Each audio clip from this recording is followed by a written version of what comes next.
আল্লামা দেলোয়ার হোসেন সাইদি সাহেব এই মাসে শহীদ হয়েছেন। তাকে আজকে কিছু এক দলের কিছু নেতা, কিছু তেলারা ছবিকে ব্যঙ্গ করে জুতা দিয়ে বাড়ি দিচ্ছে, অপমান করতেছে। আর আপনারা আমার মতো মুসলমান, আপনার আমার মতো আলেম, সিন্নিখ আলেম চুপ করে প্রতিবাদ না করে বসে আছে। কথা বলেন ঠিক কিনা প্রিয় ভাইরা আমার? তাহলে চিন্তা করে দেখেন, আমাদের মধ্যে ঐক্যবদ্ধ আছে, আলেমদের মধ্যে ঐক্যবদ্ধ নাই, মুসলমানদের মধ্যে ঐক্যবদ্ধ নাই, কিন্তু আল্লাহ সূরার নামেই দিয়েছেন ঐক্যবদ্ধ।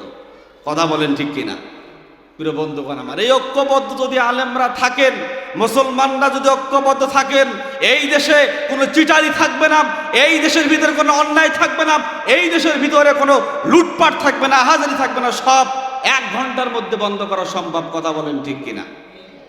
যিনি 50 বছর কোরআনের তাফসীর করলেন, আজকে তাকে নিয়ে ব্যঙ্গ করা হয়। আজ যারা ব্যঙ্গ করতেছে, আমার মন বলে ওদের জন্মের পরে আজান তাদের কানে পৌঁছায়নি। কথা বলেন ঠিক কিনা? এই আলেমরা হচ্ছে রাসূলের ওয়ারিস, তাদেরকে নিয়ে ব্যঙ্গ করতেছে। এই সাইদি সাহেবের নাম শুনলে এখনো নাস্তিকদের মনে ভূমিকম্প শুরু হয়ে যায়। তাকে নিয়ে আজকে ব্যঙ্গ করতেছে, আমরা চুপ আছি। প্রিয় ভাইরা আমার, চুপ থাকা যাবে না, ঐক্যবদ্ধ থাকতে হবে। আজকে আপনি তার জন্য চুপ আছেন, একদিন আপনার দিকে আঙ্গুল তুলে কথা বলবে, সেই দিন আপনাকে কেমন লাগবে? এজন্য পৃথিবীর যত আলেম থাকে না কেন, হক্কানি আলেম যারাই থাকবে, তাদেরকে নিয়ে ব্যঙ্গ করলে, তাদেরকে নিয়ে অপমান করলে আমরা মুসলমান হিসাবে বসে থাকতে পারি না। কথা বলেন ঠিক কিনা? যারা ঠিক কয় নাই, প্রিয় বন্ধুরা আসুন, ঐক্যবদ্ধ কোন প্রেক্ষাপটে নাজিল হলেন? বিশ্ব নবীকে যখন তার চাচা আবু জেহেল, একজন নেতা, প্রধানমন্ত্রী, এত জুলুম অত্যাচার করার পরে উনি হিজরত করে মদিনায় চলে গেলেন। হিজরতের ঘটনা আমরা সবাই জানি, লম্বা করব না। হিজরত করে যখন চলে গেলেন, চলে যাওয়ার পরে মদিনায় গেলেন। মদিনায় যখন গেলেন, মদিনায় মুসলমানদের সংখ্যা একবারেই কম। যেখানে মুসলমানদের সংখ্যা একবারেই কম, সেখানে যদি কালিমার দাওয়াত দেয়, পিটুনি কি কমবে না বাড়বে? কথা বলেন, বাড়বে। প্রিয় ভাইরা আমার, এক পর্যায়ে বিশ্ব নবী মদিনায় যখন চলে গেলেন, মুসলমানদের সংখ্যা একবারে সীমিত। আপনার আমার বিশ্ব নবী মদিনার বুকে যে নেতাগুলো ছিল, যে ধর্মের যে নেতাগুলো ছিল, তাদের সঙ্গে এককভাবে সাক্ষাৎ করলেন। যখন সাক্ষাৎ করলেন, যখন কথা বললেন, বিশ্ব নবীর এই চেহারা, এই ব্যবহার, এই বিনয়ী, এত সুন্দর কথা বলা দেখে প্রতিটা নেতাই মুগ্ধ হয়ে গেলেন। এককভাবে সাক্ষাৎ সবার সঙ্গে করার পরে আপনার আমার বিশ্ব নবী সবাইকে একত্র করার জন্য একটা মিটিং প্রোগ্রামের ব্যবস্থা করলেন। সব নেতারা সেখানে উপস্থিত থাকবেন। তাই হয়ে গেল, বিশ্ব নবী যখন এই প্রোগ্রামের যখন ব্যবস্থা করলেন, করার পরে সব নেতারা বসে আছেন। এমন তো অবস্থায় বিশ্বনবী ভাষণ দেওয়া শুরু করলেন। সর্বপ্রথম ভাষণ দিলেন, আমি যেহেতু মদিনায় এসেছি, এটা আমার দেশ, আমরা এখানে বিভিন্ন গোত্রের নেতা আছি, ইহুদির নেতা আছি, মুসলমানের নেতা আছি, খ্রিস্টানদের নেতা আছি, বিভিন্ন গোত্রের নেতা এখানে আছি। তবে সব নেতাদের প্রতি আমার আহ্বান, আমরা এই দেশের জন্য সবার দল থাকবে ভিন্ন, সবার ধর্ম থাকবে ভিন্ন। যখন এই মদিনা রাষ্ট্রের ভিতরে কোনো হানাদার চোখ তুলে তাকাবে, আমরা সব ভুলে গিয়ে সবাই কাঁধে কাঁধ মিলে, হাতে হাত রেখে তার সঙ্গে আমরা প্রতিহিত করব। বলেন সুবহানাল্লাহ।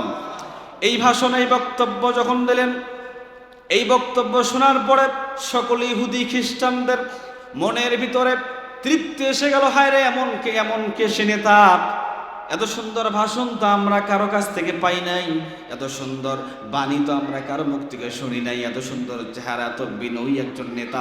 তাদের মুখে প্রশংসা শুরু হয়ে গেল। এক পর্যায়ে বিশ্বনবী একটা প্রস্তাব করলেন, এই মদিনা রাষ্ট্রের বিভিন্ন নেতা এখানে আছেন, বিভিন্ন গোত্রের ধর্মের নেতা আছেন, সবাই সবার ধর্মের দাওয়াত দেবে, কেউ কারো ধর্মের দাওয়াত বাধা দিতে পারবে না। সুবহানাল্লাহ বলেন। কৌশল করলেন যে কেউ কার ধর্মে বাধা দিতে পারবে না। এটাও যখন এই প্রস্তাবটা যখন করলেন, সবাই গ্রহণ করে নিলেন। এক পর্যায়ে সবাই মুগ্ধ হয়ে গেলেন, এমন নেতা এই মদিনার বুকে আমরা কশ্চিন কালো আর পাই নাই। তার চেহারাও সুন্দর, বিনয় সুন্দর, কথার ধরনও সুন্দর, প্রস্তাব যা দিয়েছে, ভাষণ যা দিয়েছে সবগুলোই গঠনমূলক। সুবহানাল্লাহ, মুগ্ধ হয়ে গেলেন। বাজানরা আমার মুগ্ধ যখন হয়ে গেলেন, সবার মুখে বিশ্বনবীর প্রশংসা, বিশ্বনবী আইন পাশ করলেন। ওইখানে ওই প্রোগ্রামে ওই মিটিংয়ে যখন আইন পাশ হয়ে গেল, সবাই সবার ধর্মের দাওয়াত দিতে পারবে। আইন পাশ হওয়ার পরে বিশ্বনবী আসলেন। আসার পরে আবু বকর ওমরকে ডাক দিলেন, সাহাবায়ে কেরামদেরকে ডাক দিলেন। ডাক দেওয়ার পরে, আমার সাহাবায়ে কেরাম, আর এক সেকেন্ড বসে থাকা যাবে না। আইন পাশ হয়ে গিয়েছে, সবাই আমরা আমার ধর্মে দাওয়াত দিতে পারবে। কেউ আর বাধা দেবে না, কেউ আর মারবে না, কেউ আর আঘাত করবে না, কেউ আর আমাদের উপর জুলুম করতে পারবে না। আর এক সেকেন্ড দেরি করা যাবে না। কেউ যাও উত্তরে, কেউ যাও দক্ষিণে, কেউ যাও পশ্চিমে, বিভিন্ন ভাবে সবাইকে ভাগ করে দিলেন। আমরা প্রতিটা স্থানে স্থানে প্রতিটা ব্যক্তির কাছে আমরা কোরআনের দাওয়াত, কালিমার দাওয়াত পৌঁছে দেওয়ার কাজ করব। সুবহানাল্লাহ বলবেন না? আমার ইসলাম যে এত শান্তির ধর্ম, যদি কাফেররা না জানে তাহলে আসবে কেমনে? দাওয়াত আমরা সবার কাছে পৌঁছে দেওয়া শুরু করে দেব, যাতে করে সবার কানে পৌঁছে যায়। আর আল্লাহ যদি হেদায়েত দান করে, ওরা আমাদের রাস্তায় যেন আসা শুরু হয়ে যায়। এক পর্যায়ে তাই হয়ে গেল। এক এক নেতা এক এক দাওয়াত দেয়। বিশ্বনবী সাহাবায়ে কেরামদেরকে নিয়ে ইসলামের দাওয়াত, কালিমার দাওয়াত দেওয়া শুরু করলেন। যতই দিন যায় ততই মুসলমানের সংখ্যা বৃদ্ধি হয়ে যায়। সুবহানাল্লাহ বলবেন না? যতই দিন যায় ততই মুসলমানের সংখ্যা বৃদ্ধি হওয়া শুরু হয়ে গেল। এক পর্যায়ে বিশ্বনবী ঐক্যজোট, এই ঐক্যজোটের একটা মিটিংয়ে অ্যাটেন্ড করলেন। করার পরে ওই মিটিংয়ের ভিতরে মসজিদুল আকসার নাম আপনারা শুনেছেন। ওই মসজিদুল আকসার ভিতরে সবাই ইবাদত করার জন্য ঢুকলেন। ওদের কাবা, ইহুদি খ্রিস্টানদের কাবা ছিল মসজিদুল আকসা। ঢোকার পরে সবাই কিবলা মসজিদুল আকসার দিকে ইবাদত করবেন। কিন্তু ওই সময় আল্লাহ নবী, বিশ্ব নবী কাবার দিকে ইবাদত করতেন, নামাজ পড়তেন। কিন্তু ভাইরা আমার, যখন ওইখানে দাঁড়াইলেন, দেখলেন যদি আমি কাবার দিকে ইবাদত করি তাহলে আমাদের ঐক্য এখানেই ভেঙে যাবে।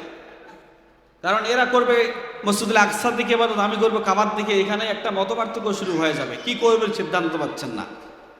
এমন তো অবস্থায় আল্লাহ রাব্বুল আলামিন জিবরাইলকে পাঠাইয়া দিয়ে বললেন, এ জিবরাইল, যাও আমার বিশ্ব নবীর কাছে চলে যাও, গে ডাক দিয়ে বলো, টেনশন করার কারণ নাই, চিন্তা করার কারণ নাই।